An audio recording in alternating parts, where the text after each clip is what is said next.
Et regardez un peu, j'aimerais vous présenter une carrière de pierre.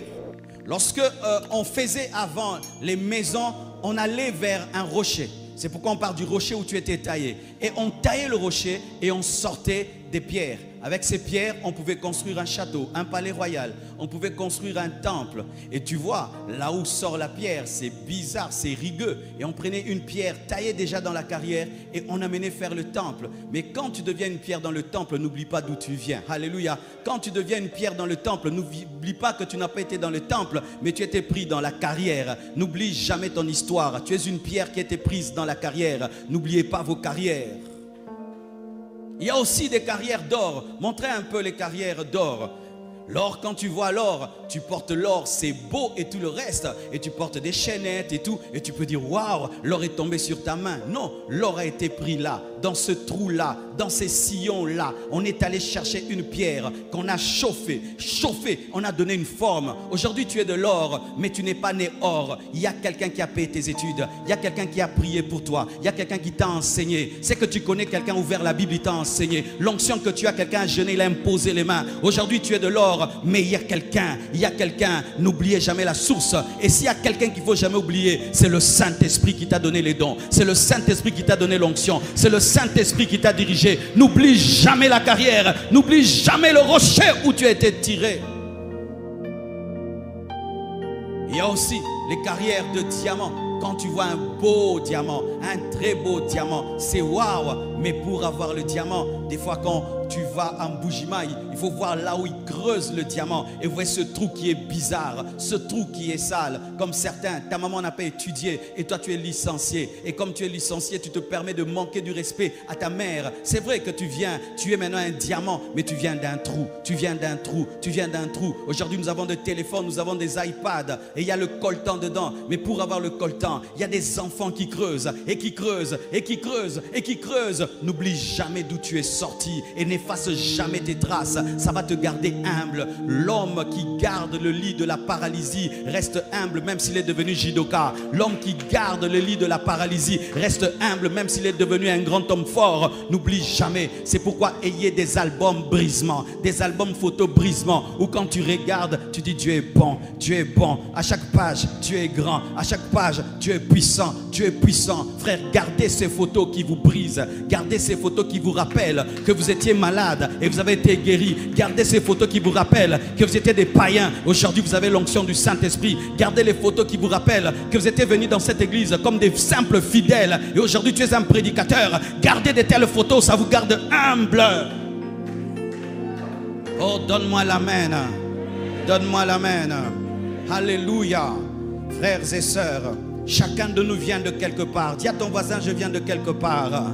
Et si tu n'as pas souffert financièrement, peut-être toi c'était au niveau de l'âme. Tu étais dépressif, tu n'avais pas la joie. Maintenant regarde la joie que tu as. Regarde le bonheur que tu as. Peut-être toi tu étais malade, aujourd'hui tu es guéri. Peut-être toi tu étais un maudit, aujourd'hui tu es béni. N'oubliez jamais les hauts faits de Dieu. N'oubliez jamais les hauts faits de Dieu. Et n'oubliez jamais les hommes par lesquels Dieu est passé pour le faire. Et Dieu vous bénira et Dieu vous gardera.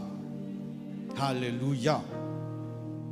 Et la Bible nous dit ceci, mes frères et sœurs. Ésaïe 1, verset 2. Cieux, écoutez, terre, prête l'oreille, car l'Éternel parle. J'ai nourri et élevé des enfants, mais ils se sont révoltés contre moi. Le bœuf connaît son possesseur, et l'âne la crèche de son maître. Israël ne connaît rien. Mon peuple n'a point d'intelligence.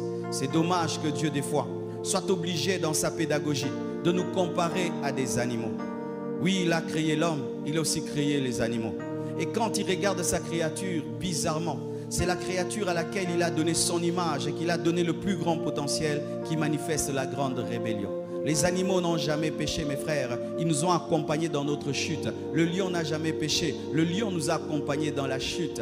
Et Dieu dit, il a créé l'homme. Il a créé des enfants, il a nourri et élevé des enfants. Mais ces enfants qu'il a élevés et nourris se sont révoltés contre lui. Et quand il compare sa créature qui a été créée à son image, il la compare au bœuf, il la compare à l'âne. Il dit ceci, le bœuf lui connaît son chef, le bœuf est soumis à son chef, l'âne connaît sa maison. Mais nous qui sommes créés à l'image de Dieu, nous ne connaissons pas notre maison.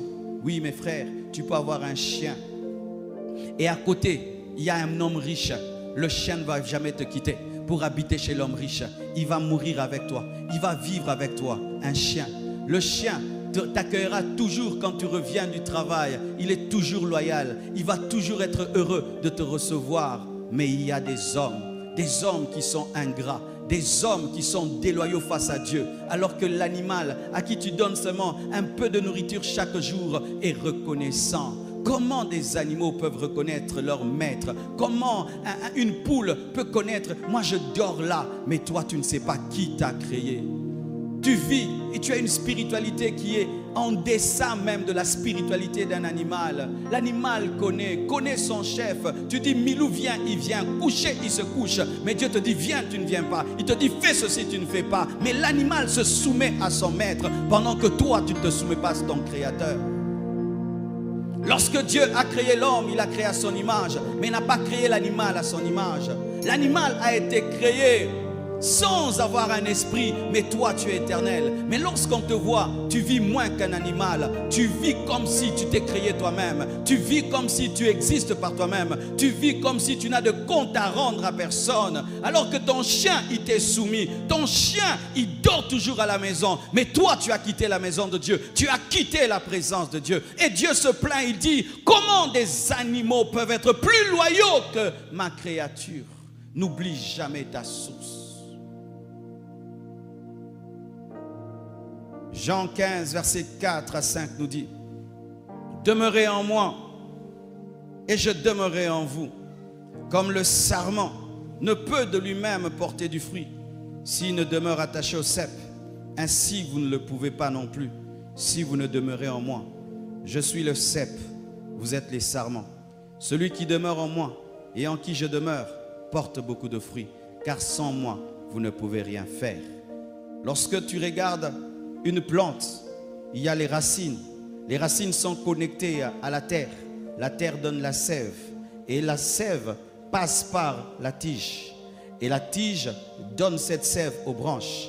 Et les branches donnent des feuilles, comme vous voyez, et puis donnent des fruits. Et quand tu regardes cette photo, en regardant bien, tu vas remarquer ceci, que la tige qui est connectée à la racine, à la terre, ne porte pas de fruits. La tige ne porte pas de fruits. Elle accepte de mourir à elle-même. Elle accepte de s'humilier. Elle accepte de mourir à elle-même. Et par amour pour la tige, par amour pour la branche, elle permet à la branche de porter les fruits. Mais qui est connecté à la terre, ce n'est pas la branche, c'est la tige. Mais la tige ne porte pas des fruits.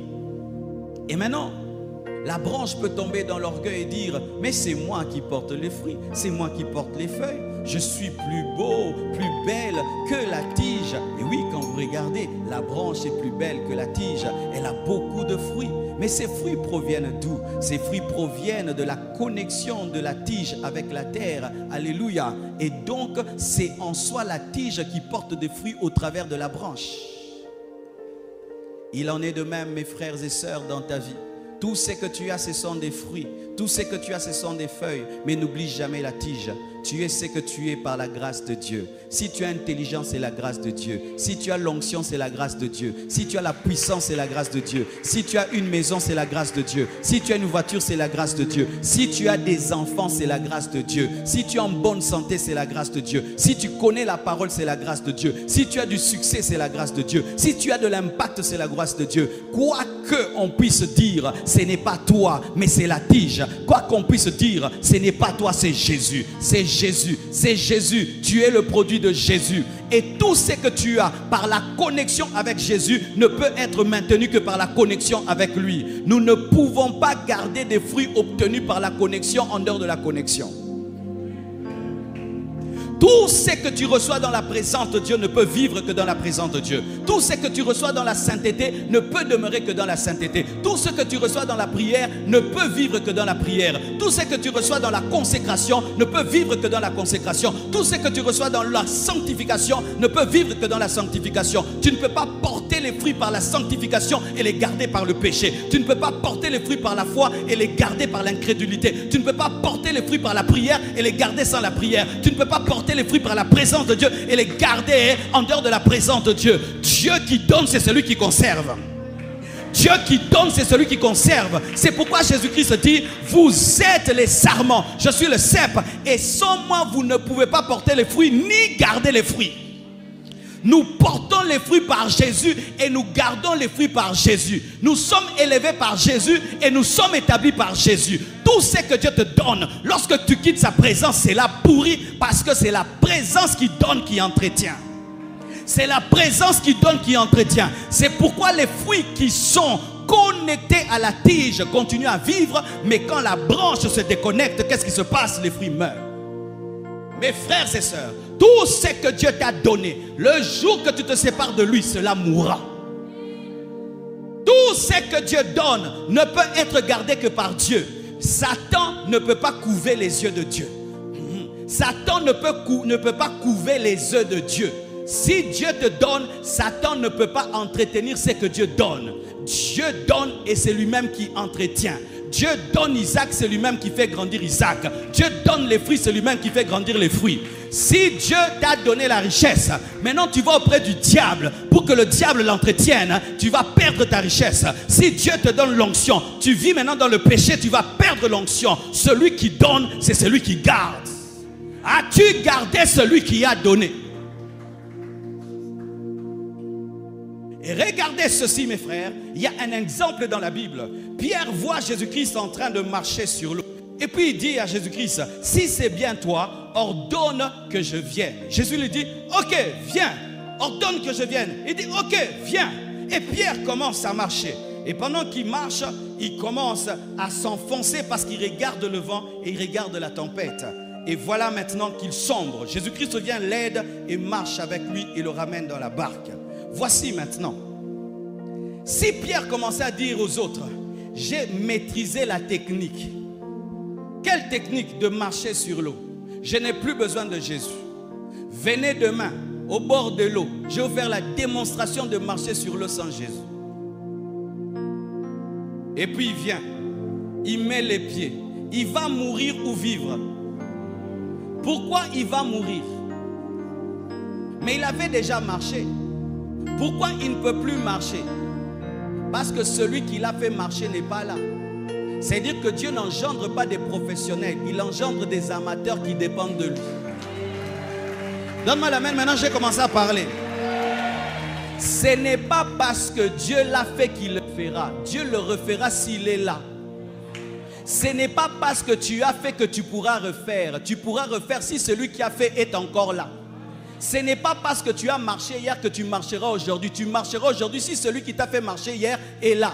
Parce que Dieu n'engendre pas des professionnels qui peuvent faire les choses sans lui, mais il engendre des amateurs qui sont toujours dépendants de lui. C'est pourquoi, alléluia, lorsqu'il a voulu vaincre Goliath, il n'a pas cherché les professionnels de l'armée, il a cherché l'amateur David qui était derrière les bergers de son père, parce que lui pouvait dépendre de lui dans le choix des armements.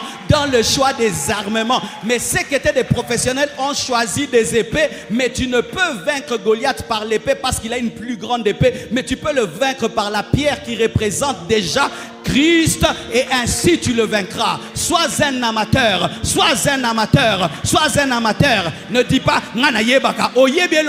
c'est lui la sagesse, c'est lui la connaissance. Ne dis pas je sais prêcher, je ne vais pas prier. Je sais prêcher, je ne vais pas prier. Même si tu prêches 1000 fois, tu vas prier 1000 fois. Même si tu guéris les malades 1000 fois, tu vas prier 1000 fois. Pourquoi? Ce n'est ni par force, ni par puissance, mais c'est par le Saint-Esprit. Même si tu as marché sur l'eau hier, tu as besoin encore de Jésus aujourd'hui, parce que Dieu n'engendre pas les gens qui conduisent les vélos. Donne-moi la main. Vélo, oui, je vais t'expliquer pourquoi j'ai dit vélo. Qui roule à vélo? Voici comment on apprend à rouler à vélo. Tu montes sur le vélo et puis il y a quelqu'un qui te pousse. Vrai ou faux? Il tient les vélos très fort et toi tu pédales. Et puis tu dis non, non, mets le volant, le guidon tout droit, tu tiens, lui te pousse. Et puis tu pédales. Quand tu vas aller comme ça, il te tient, il te tient, il te tient, il te tient. Et puis vous causez. Oui, je te tiens, je te tiens, je te tiens. Pendant que tu commences à évoluer, il commence à lâcher, n'est-ce pas? Il commence à lâcher. Mais toi, tu penses qu'il te tient. Tu commences à évoluer. Et puis il te lâche. Et puis il te lâche. Et puis tu évolues.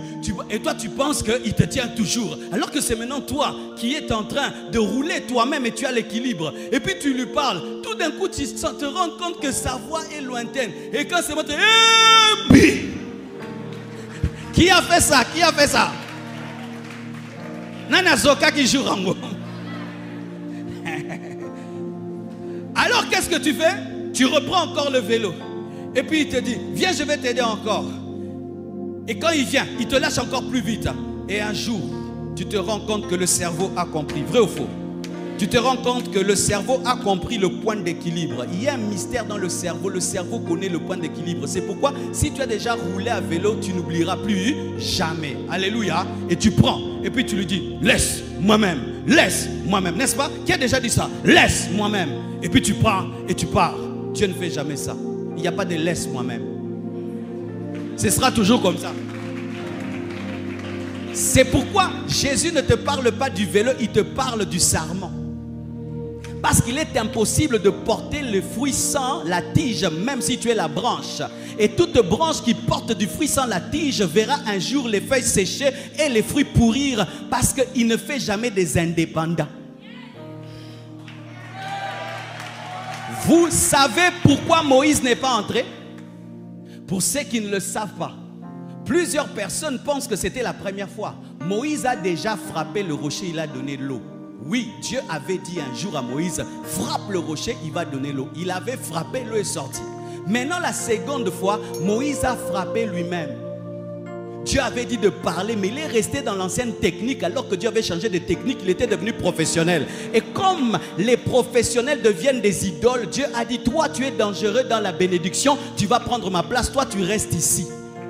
Si tu ne veux pas rester, sois toujours un amateur, indépendant, qui pose toujours des questions. Pose des questions. Papa. C'est pourquoi lorsque vous lisez la parole au sujet des prophètes de la Bible, même quand Dieu pose une question bête, les gens disent c'est comment?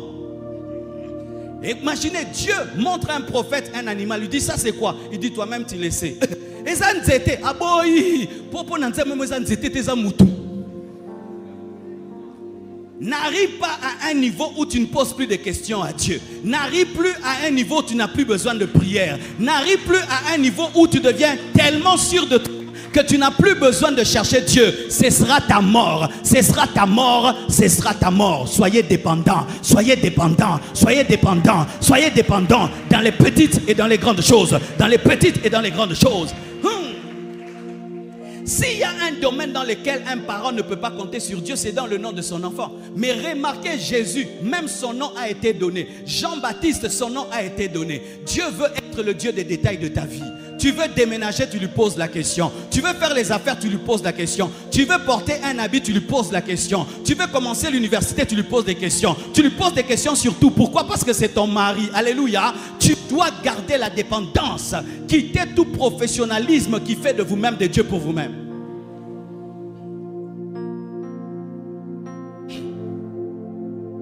J'aimerais vous poser une question pour finir. Qui sur cette terre a connu la plus grande élévation? Qui? Vous connaissez la personne? Jésus. Jésus est l'homme le plus élevé sur la terre. Il a reçu le nom qui est élevé au-dessus de tout autre nom. Mais voyez maintenant le comportement de Jésus-Christ, l'homme le plus élevé de toute la terre qui pouvait devenir professionnel. 1 Corinthiens 15, versets 27 à 28. Dieu en effet a tout mis sous ses pieds. Élévation, vrai ou faux?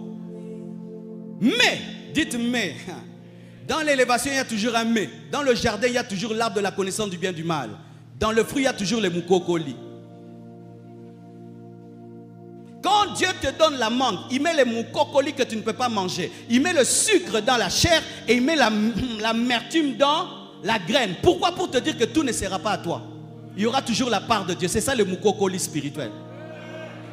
Oui, Dieu nous enseigne au travers de la nature. Tu vois, Dieu savait que si la chair était sucrée et le moukokoli était sucré, on allait manger et la chair et le moukokoli et il n'y aurait plus de mangue. Comme il connaît la gourmandise de l'homme, Dieu a mis le sucre dans la chair, mais dans le moukokoli, il a mis l'amertume. Qui sait qu'il y a l'amertume dans le moukokoli? Donc tu as déjà essayé. Vous voyez, pourquoi on a essayé? Parce qu'on a voulu éradiquer toutes les mangues de la terre. Et Dieu nous a résisté par l'amertume. Le jardin est toi, sauf. La bénédiction est à toi, sauf. L'élévation est à toi, sauf. Sauf quoi? La part de Dieu. La part de Dieu. La part de Dieu. La part de Dieu. Même dans l'élévation de Jésus-Christ, il y avait un mais. Il y avait un sauf. Dieu, en effet, a tout mis sous ses pieds. Mais lorsqu'il dit que tout lui a été soumis, il est évident, c'est-à-dire ça ne se discute pas, que celui qui lui a soumis toutes choses est accepté. Et lorsque toutes choses lui auront été soumises, alors le Fils lui-même sera soumis à celui qui lui a soumis toutes choses, afin que Dieu soit tout en tous. Acclamez la parole. Oh, donne-moi la main, je vais parler. Donne-moi la main, je vais parler. S'il y a quelqu'un qui devait se rébeller, c'est Jésus. Qui est devenu chair, le Père ou le Fils? Qui a senti la chaleur de la terre, le Père ou le Fils? Qui a souffert à la croix, le Père ou le Fils? Qui a les traces de la croix, le Père ou le Fils? Qui a dragué l'église, le Père ou le Fils? Qui a doté l'église, le Père ou le Fils? Qui est mort, le Père ou le Fils?